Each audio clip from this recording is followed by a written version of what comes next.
So, hello and welcome back. We are back with Ivanhoe, which it just occurred to me. What kind of a name is Ivanhoe? Like, I've heard of the name Ivan, but I'd never heard it all as Ivanhoe. That's an interesting name. It's probably like a medieval thing, but that just, I don't know. As I sat down to read this, I was like, who names their kid Ivanhoe? You name your kid Ivan. Which isn't that one of the diminutives of like John, or not diminutives, but one of the alternate versions of John? There's a bunch of alternate versions of John. I never realized that until I realized my oldest son technically is an alternate version of John, but it's not even anywhere close to John. Doesn't even start with the same letter. Words are crazy. Speaking of crazy words, we're going to dive back in and read chapter 9 of Ivanhoe and see if I can go through the Chewy language some more. I've been enjoying the story, and yeah, we are still kind of lacking in sympathetic, like, lead characters, but then again, I don't think we found a what you could call lead character yet.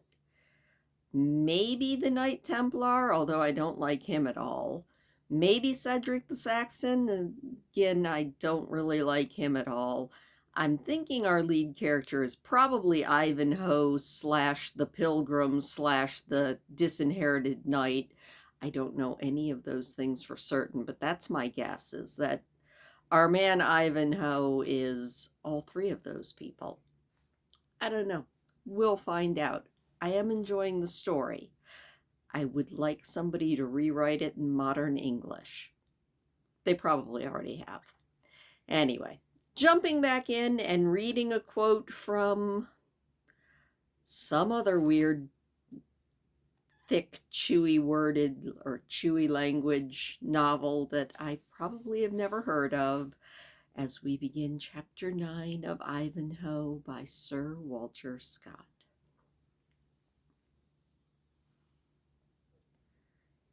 In the midst was seen a lady of a more majestic mien, by stature and beauty marked their sovereign queen. And as in beauty she surpassed the choir, so nobler than the rest was her attire. A crown of ruddy gold enclosed her brow, plain without pomp, and rich without a show. A branch of Agnus Castus in her land, she bore aloft her symbol command. And that is from The Flower and the Leaf. I don't know who wrote it because it doesn't say. Okay, let's jump into chapter 9. William de Wyville and Stéphane de Martival, the marshals of the field, were the first to offer their congratulations to the victor, praying him at the same time to suffer his helmet to be unlaced, or at least that he would raise his visor ere they conducted him to receive the prize of the day's tourney from the hands of Prince John. The Disinherited Knight, with all knightly courtesy, declined their request, alleging that he could not at this time suffer his face to be seen for reasons which he had assigned to the heralds when he entered the lists. The marshals were perfectly satisfied by this reply, for amidst the frequent and capricious vows by which knights were accustomed to bind themselves back in the days of chivalry, there were none more common than those by which they engaged to remain incognito for a certain space, or until some particular adventure was received. The marshals therefore pressed no farther into the mystery of the Disinherited Knight, but announcing to Prince John the Conqueror's desire to remain unknown, they requested permission to bring him before his grace in order that he might receive the reward of his valor. John's curiosity was excited by the mystery observed by the stranger, and being already displeased with the issue of the tournament, in which the challengers who he favored had been successively defeated by a lone knight, answered haughtily to the marshals, "By the light of Our Lady's brow, this same knight hath been disinherited as well of his courtesy as his lands, since he desires to appear before us without uncovering his face. What ye, my lords," he said, turning round to his train, "who this gallant can be that bears himself so proudly?"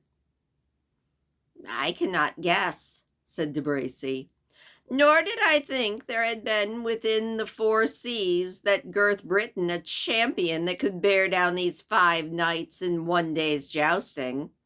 By my faith, I shall never forget the force with which he shocked de Vipont. The poor Hospitalier was hurled from his saddle like a stone from a sling." "Boast not of that," said a knight of St. John who was there.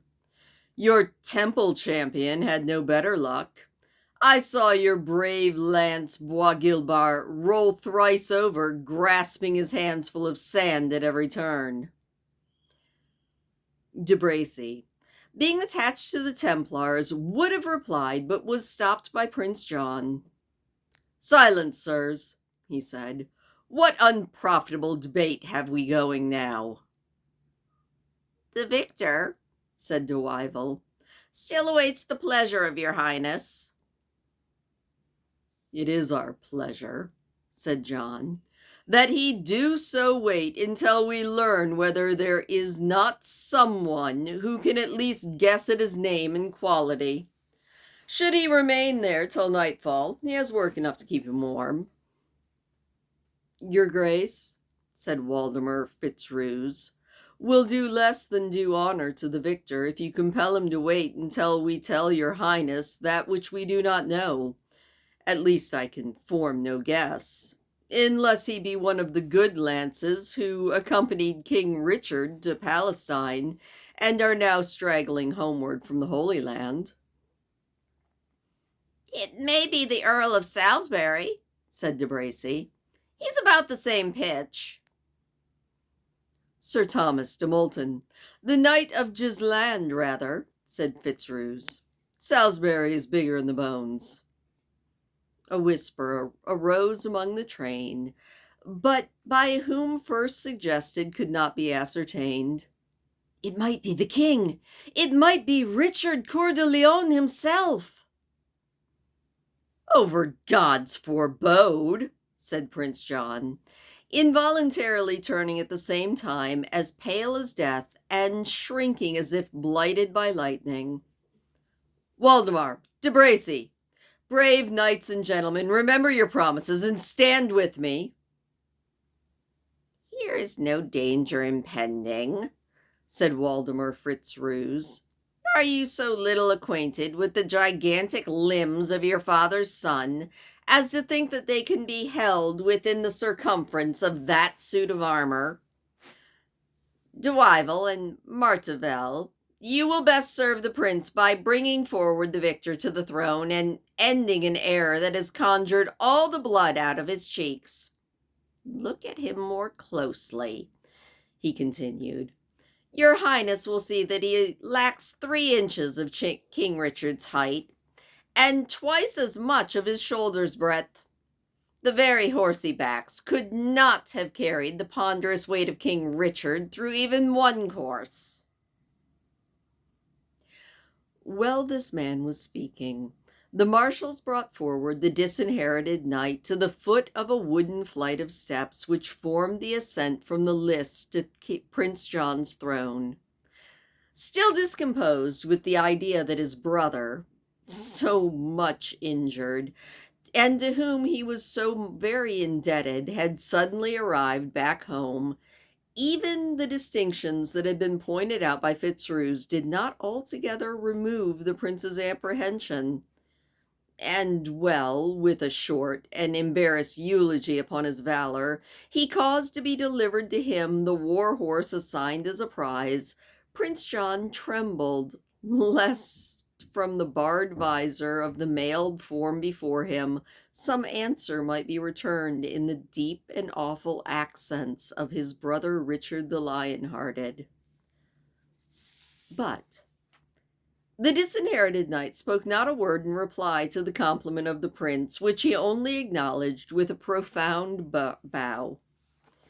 The horse was led into the lists by two grooms richly dressed, the animal itself being fully accoutered with the richest war furniture, which, however, scarcely added to the value of the noble creature in the eyes of those who could judge it. Laying one hand upon the pommel of the saddle, the Disinherited Knight vaulted at once upon the back of the steed without making use of the stirrups, and brandishing his lance, rode twice around the lists, exhibiting the points and the paces of the horse with the skill of a born horseman. The appearance of vanity, which might otherwise have been attributed to this display, was removed by the propriety shown in exhibiting to the best advantage the princely reward with which he had been honored, and the knight was again greeted by acclamations of all present.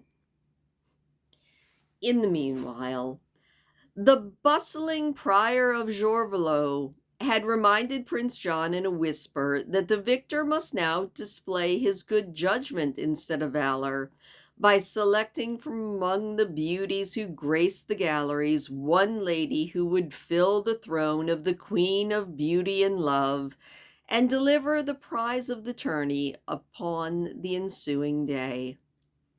The prince accordingly made a sign with his truncheon as the knight passed on the second turn round the lists. The knight turned towards the throne, and sinking his lance until the point was within a foot of the ground, remained motionless, as though expecting John's commands. Well, all admired the sudden dexterity with which he instantly reduced his fiery steed from a state of violent emotion and high excitation to the very stillness of an equestrian statue. "Sir Disinherited Knight," said Prince John, "since that is the only title by which we can address you, it is now your duty as well as privilege to name a fair lady who, as the Queen of Honor and Love, is to preside over the next day's festival. If, as a stranger in your land, you should require the aid of other judgment to guide your own, we can only say that Alicia, the daughter of our gallant knight Waldemar Fitzroos, has at our court long been held the first in beauty and place. Nevertheless, it is your undoubted prerogative to confer upon whom you wish this crown, by the delivery of which the lady of your choice, the election of tomorrow's queen, will be made formal and complete. Raise your lance." The knight obeyed, and Prince John placed upon its point a coronet of green satin, having around its edge a circlet of gold, the upper edge of which was relieved by arrow points and hearts placed interchangeably, like the strawberry leaves and balls upon a ducal crown. In the broad hint which he dropped respecting the daughter of Waldemar Fitzroos, John had more than one motive, each the offspring of a mind which was a strange mixture of carelessness and presumption, with low artifice and cunning. He wished to banish from the minds of the chivalry around him his own indecent and unacceptable joke respecting Rebecca. He was desirous of making up to Alicia's father, Waldemar, of whom he was in awe, and who had more than once shown himself dissatisfied during the course of today's proceedings, and he also had a wish to establish himself in the good graces of the lady, for John was at least as licentious in his pleasures as he was profligate in his ambitions. But besides all these reasons, He was desirous to raise up against the disinherited knight, towards whom he was already entertaining a strong dislike, a powerful enemy in the person of Waldemar Fitzroos, who was likely, John thought, highly to resent any injury done to his daughter in case, as was not unlikely, the disinherited knight chose someone else. And so indeed it proved.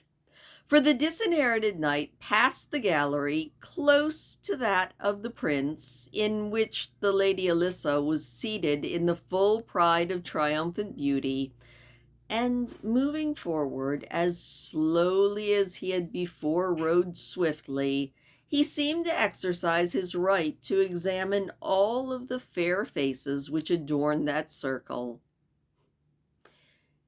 It was worthwhile to see the different conduct of the beauties who were undergoing this examination during the time that it was proceeding.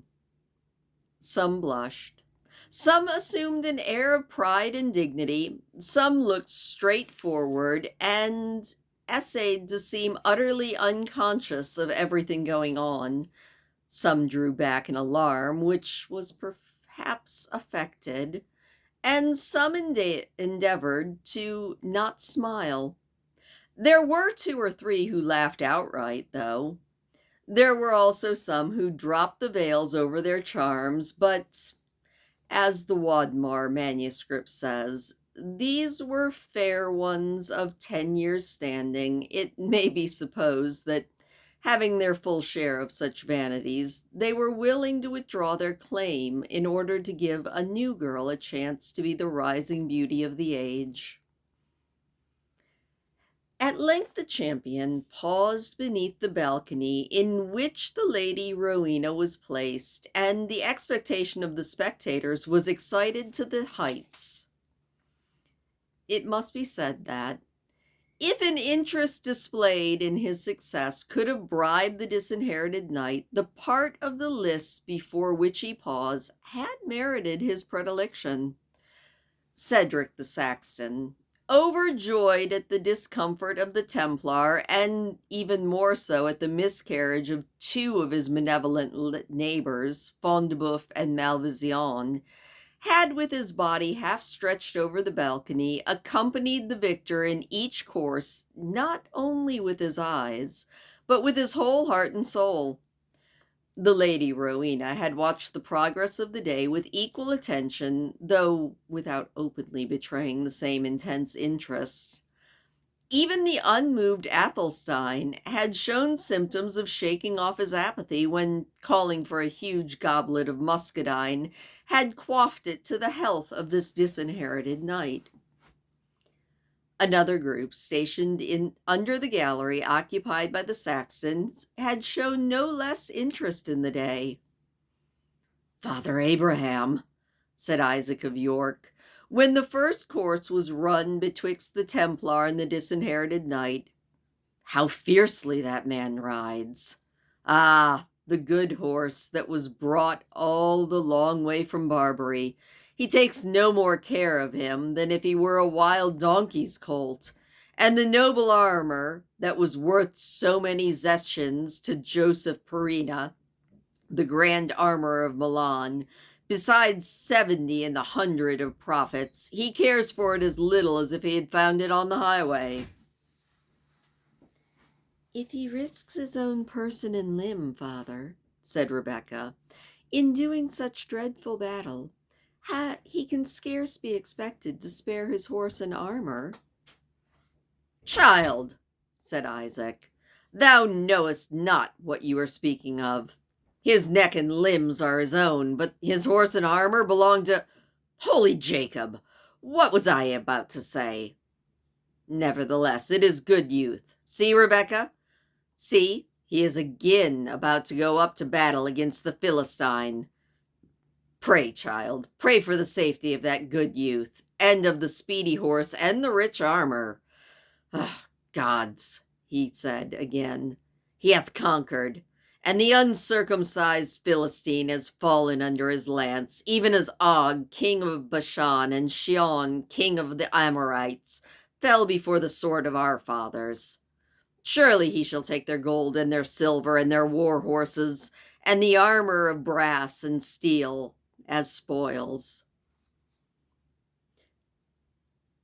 The same anxiety did the worthy Isaac display during every course that was run, seldom failing to hazard a hasty calculation concerning the value of the horse and armor which were forfeited to the champion upon each new success. There had been, before this, no small interest taken in the success of this disinherited knight by those who occupied the part of the lists in front of which he was now paused. Whether from indecision or some other motive of hesitation, the champion of the day remained stationary for more than a minute, while the eyes of the silent audience were riveted upon the point of his lance. Slowly and gradually and gracefully the lance sunk, and he deposited the coronet, which was on the end of it, at the feet of the fair Rowena. The trumpets instantly sounded, while the heralds proclaimed the Lady Rowena the Queen of Beauty and Love for the next day, menacing with suitable penalties those who should be disobedient under her authority. They then repeated the cry of largesse, to which Cedric, in the full height of his joy, replied with an ample donative, and to which Athelstine, though less promptly, added one equally as large. There was some murmuring among the damsels of Norman descent, who were as much unused to seeing the preference given to a Saxon beauty as the Norman nobles were to sustaining defeat in the games of chivalry which they themselves had introduced. But these sounds of dissatisfaction were drowned by the popular shout of "Long live the Lady Rowena, the chosen and lawful Queen of Love and Beauty," to which many in the lower area yelled, "Long live the Saxon princess! Long live the race of the immortal Alfred!" However unacceptable these sounds might be to Prince John and those around him, he saw himself nevertheless obliged to confirm the nomination of the victor, and accordingly, calling to horse, left his throne, and mounting his jennet, accompanied by his train, Prince John again entered the lists. The prince paused for a moment beneath the gallery of the Lady Alicia, to whom he paid his compliments, observing at the same time to those around him, "By my haildom, sirs, if the knight's feats in arms have shown that he hath limbs and sinews, his choice hath no less proved that his eyes are not the best." It was on this occasion, as throughout his whole life, John's misfortune not perfectly to understand the characters of those he wished to conciliate to. Waldemar Fitzruse was rather offended, not pleased at the prince thus stating broadly the opinion that his daughter had been slighted. "I know no right of chivalry," he said, "more precious or inalienable than of each free knight to choose his lady love by his own judgment. My daughter courts distinction from no one, and in her own character and in her own sphere will never receive or never fail to receive the full proportion of that which is her due." Prince John made no reply, but spurring his horse as if to give vent to his anger, he made the animal bound forward into the gallery, where Rowena was seated with the crown still at her feet. "Assume," he said, "fair lady, the mark of your sovereignty, to which none vows homage more sincerely than myself, Jean of Anjou, and if it please you today with your noble sire and friends to grace our banquet in the castle of Ashby, we will learn to know the empress to whose service we devote ourselves tomorrow." Rowena remained silent, and her father Cedric answered for her in his native Saxon tongue. "The Lady Rowena," he said, "possesses not the language in which to reply to your courtesy, or to sustain her part in your festival. I also, and the noble Athelstine of Coinsborough, speak only the language and practice only the manners of our father. We therefore decline, with thanks to your highness's courteous invitation to the banquet. Tomorrow the Lady Rowena will take upon her state to which she has been called by the free election of the victorious knight, confirmed by the acclamation of the people." As he said this, he lifted the coronet and placed it upon Rowena's head, in token of her acceptance of the temporary authority that had been assigned her. "What does he say?" said Prince John, affecting not to understand the Saxon language, in which, however, he was actually well skilled. The purport of Cedric's speech was then repeated to him in French. "It is well said," he told them. "Tomorrow we will ourselves conduct this mute sovereign to her seat of dignity. You, at least, Sir Knight," he said, turning to the victor, who had remained near the gallery, "will you this day share our banquet?" The knight, speaking for the first time in a low and hurried voice, excused himself by pleading fatigue and the necessity of preparing for tomorrow. "It is well," said Prince John. "Although unused to such refusals, we will endeavor to digest our banquet as we may, though ungraced by the most successful in arms and his elected queen." And thus saying, he prepared to leave the lists with his glittering train, and turning his steed for that purpose, was the signal for the breaking up and dispersion of all the spectators.